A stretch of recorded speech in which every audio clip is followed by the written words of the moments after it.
Hello friends, જય શ્રી કૃષ્ણ. મારા કિચનમાં તમારું સ્વાગત છે. આજે આપણે બનાવીશું એકદમ યુનિક ઉત્તરાયણ સ્પેશિયલ એક એવી મીઠાઈ કે તમે મોઢામાં મૂકતા જ ઓગળી જશે. તે છે તલ મિલ્ક કેક. આ તલ મિલ્ક કેક તમે ક્યારેય નહીં ખાધી હોય, એટલી ટેસ્ટી બને છે અને મિનિટોમાં બનીને તૈયાર થઈ જશે. અને એકવાર બનાવીને તમે મહિનો સ્ટોર પણ કરી શકશો. તો ચલો, ઉત્તરાયણ આવી ગઈ છે, વાટ કોની છે? તો ચલો એકદમ સુપર હેલ્ધી તલ મિલ્ક કેક બનાવવાનું સ્ટાર્ટ કરીએ. રેસીપી સ્ટાર્ટ કર્યા પહેલા જો તમને મારી રેસીપી ગમતી હોય ને હજુ સુધી ચેનલને સબસ્ક્રાઇબ ન કરી હોય તો પ્લીઝ સબસ્ક્રાઇબ કરજો અને બાજુમાં આપેલ બેલ આઇકન પ્રેસ કરજો, એટલે નવી નવી રેસીપીના નોટિફિકેશન મળતા રહે. સૌથી પહેલા સુપર ટેસ્ટી સુપર હેલ્ધી તલ મિલ્ક કેક બનાવવા માટે 1 કપ સફેદ તલ લીધા છે. તો આપ બધા જાણો છો કે શિયાળામાં તલનું સેવન ખૂબ જ ફાયદાકારક છે. તલમાં કેલ્શિયમ ભરપૂર હોય છે, તો બાળકો માટે ખૂબ જ ફાયદાકારક છે. એટલે આજ આપણે તલ કેક બનાવીશું અને તે બાળકો ખૂબ જ હોશે હોશે ખાશે અને લંચમાં પણ આપી શકશો તેવી બનશે. પહેલા આપણે લો ફ્લેમ ઉપર તલને કઢાઈમાં શેકી લેશું. તલની તમે ગમે તે રેસીપી બનાવો તો તલને પહેલા હલકા શેકી લેવાના. તલ શેકાઈને ફૂલી જાય એટલે તેનો ટેસ્ટ ખૂબ જ સરસ આવે છે. તલ શેકીને તમે ગમે તે રેસીપી બનાવો તો તે રેસીપી પણ લાંબા સમય સુધી સારી રહેશે. તો તેને સતત હલાવતા રહીશું. તમે જોઈ શકો છો તલ હલકા શેકાઈ ગયા છે, વધારે નથી શેકવાના, નહીતર તેનો ટેસ્ટ કડવો આવશે.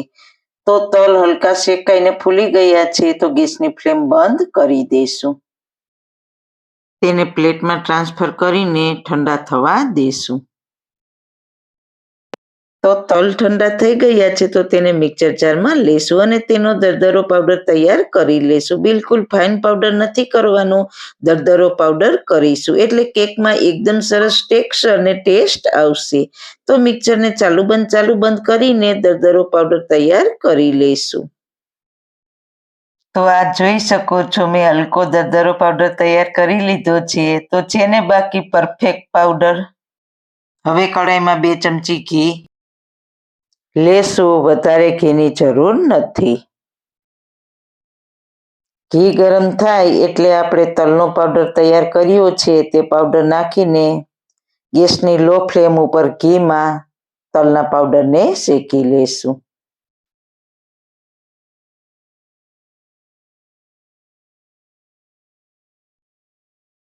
આપણે પહેલા પણ તલને શેક્યા છે એટલે વધારે નથી શેકવાના. એકદમ સિમ્પલ રેસીપી છે. તો ના દૂધ ના માવા મલાઈ, કોઈ પણ વસ્તુ નહીં, તો પણ એકદમ સિમ્પલ છતાં લાજવાબ મીઠાઈ સંક્રાંત માટે તૈયાર કરીશું. તો તલ હલકા શેકાઈ અને ઘી નાખ્યું છે તે ઘી બધું તલ એબ્ઝોર્બ કરી લે એટલે કેક એકદમ નરમ બનશે અને મોઢામાં મૂકતા જ ઓગળી જશે. તો ગેસની ફ્લેમને લો રાખીશું અને ફટાફટ આપણે એક કામ કરી લઈશું. મિલ્ક કેકને સેટ કરવા માટે એક પ્લેટમાં ઘીથી ગ્રીસ કરી લઈશું. થાળી પ્લેટ ગમે તે લઈ શકો છો. તમે જોઈ શકો છો ઘી બધું તલે એબ્ઝોર્બ કરી લીધું છે, સરસ સુગંધ પણ આવે છે. પરફેક્ટ પાવડર શેકાઈ ગયો છે, તો ગેસની ફ્લેમ બંધ કરી દઈશું. તલનો પાવડર ગરમ હોય ત્યાં ફટાફટ 1/4 કપ સૂકેલા ટોપરાનો પાવડર નાખીશું અને મિક્સ કરી દઈશું. એટલે પાવડર ગરમ છે એટલે ટોપરાનો પાવડર પણ શેકાઈ જશે. તલની મિલ્ક કેકમાં મિલ્કનો ટેસ્ટ આવે તે માટે 1/2 કપ મિલ્ક પાવડર નાખીશું. મિલ્ક પાવડરનું પાઉચ તમને કરિયાણાના સ્ટોર પર આસાનીથી મળી જશે. નાખીને સારી રીતના મિક્સ કરી લઈએ. મિલ્ક પાવડર ઉમેરવાથી મિલ્ક કેક એટલી ટેસ્ટી બનશે કે બિલકુલ બજાર જેવી જ બનશે. જો મિલ્ક પાવડર ના હોય તો તમે થોડા કાજુનો પાવડર બનાવીને પણ ઉમેરી શકો છો. મિલ્ક પાવડર ગેસની ફ્લેમ બંધ કરીને જ ઉમેરવાનો છે. મિલ્ક પાવડર ઉમેરવાથી પાવડરનું ટેક્સચર એકદમ સરસ બદલી ગયું છે. કઢાઈને સાઈડ ઉપર રાખી દેશું અને હવે બીજી કઢાઈમાં ફટાફટ 1 કપથી થોડી ઓછી ખાંડ લેશું. 1 કપથી થોડું ઓછું એટલું પાણી લેવાનું. જેટલી ખાંડ લ્યો તેટલું પાણી લેવાનું. ખાંડને પાણીમાં સારી રીતના મિક્સ કરી લઈએ અને ગેસની ફ્લેમ મીડિયમ રાખીશું. અહીં આપણે કોઈ તારની ચાસણી નથી લેવાની. ચાસણી થોડી ઘટ થઈ જાય તેવી લેવાની છે. કેકને ફ્લેવરફુલ બનાવવા માટે થોડો ઇલાયચી પાવડર નાખીશું અને મિક્સ કરી લઈએ. તો ચાસણી ઘટ થઈ ગઈ છે તો ચેક કરી લઈએ. તો આ રીતના ચીકણી લાગે અને હલકા તાર જેવું થાય, એક તાર નહીં તેનાથી ઓછી તેવી ચાસણી તૈયાર કરવાની છે. તો આપણી ચાસણી પરફેક્ટ છે.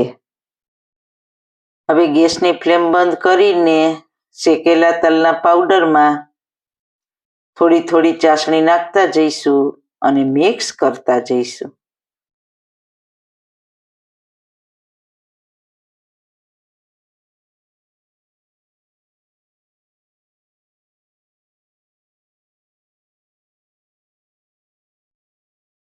મિક્સ થઈ જાય પછી ગેસની ફ્લેમ ચાલુ કરીને લો ફ્લેમ ઉપર હલાવીશું. જ્યાં સુધી કઢાઈને મિક્સર છોડી દેશે ત્યાં સુધી હલાવતા રહીશું. તો મિક્સર કઢાઈને છોડવા લાગ્યું છે. વધારે પડતું ઓવરકુક નહીં કરીએ, નહીતર હાર્ડ થઈ જશે. તો આપણે થોડું મિક્સરને પ્લેટમાં લેશું અને હલકું ઠંડુ થાય પછી જોઈ લેશું.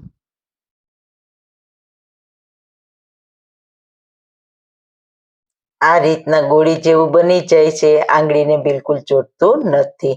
તો આ મિક્સર મિલ્કકેક માટે પરફેક્ટ છે. તો ગેસની ફ્લેમ બંધ કરી દેશું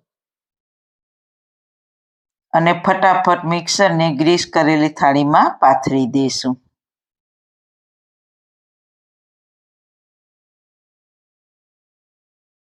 કટોરીને નીચે ઘીથી ગ્રીસ કરીને થાળીમાં સરસ ફેલાવી દઈશું. બસ તલની મિલ્કકેક સરસ સેટ થઈ ગઈ છે. તો ઉપરથી પિસ્તાની કતરણથી ગાર્નિશ કરીશું.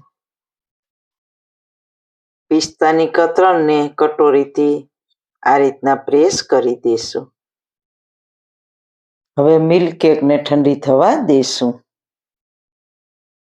તો 10-15 મિનિટમાં હલકી ઠંડી થઈ ગઈ છે. તો તેને ચપ્પાની મદદથી કાપા પાડી દઈશું.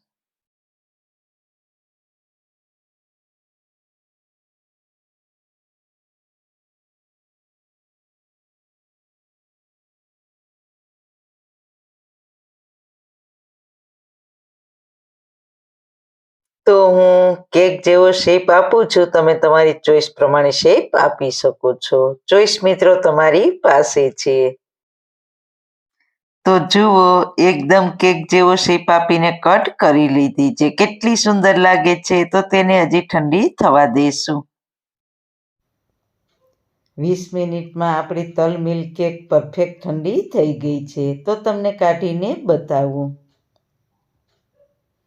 તો જુઓ, એકદમ સહેલી રીતે બનતી તલ મિલ્કકેક, તેનું ટેક્સચર, તેની થિકનેસ, તેનું લુક જોતાં જ તમને મોઢામાં પાણી આવી જશે તેવી એકદમ માખણ જેવી નરમ સોફ્ટ તલ મિલ્કકેક બનીને તૈયાર છે. તો તમે જરૂર એક વખત ઉત્તરાયણ પર બનાવજો. 1 મહિના સુધી ખરાબ પણ નહીં થાય. તેમાં આપણે દૂધ ઉમેર્યું નથી, પ્રોપર તલની જ બનાવી છે. બહાર રાખશો તો 15 દિવસ અને ફ્રીજમાં 1 મહિના સુધી સારી રહેશે. આપણે એક વાતનું ખાસ ધ્યાન રાખવાનું છે કે કોઈ વસ્તુને ઓવરકુક નથી કરવાની, ના તલને ના ચાસણીને. તો પહેલી જ વારમાં તમારી મિલ્ક તલ કેક આવી જ સુંદર બનશે. સંક્રાંત માટે યુનિક રેસીપી અને પરિવાર કે મહેમાનોને આપો તહેવારના મીઠાસા સરપ્રાઈઝ. તો સારું ખાઓ, ખુશ રહો. આવી સરસ રેસીપી જોવા માટે તમારો ખૂબ ખૂબ આભાર. મારી રેસીપીને લાઈક કરજો, શેર કરજો અને મારી ચેનલને સબસ્ક્રાઈબ કરજો. ફરી મળીશું નવી રેસીપી સાથે. જય શ્રી કૃષ્ણ.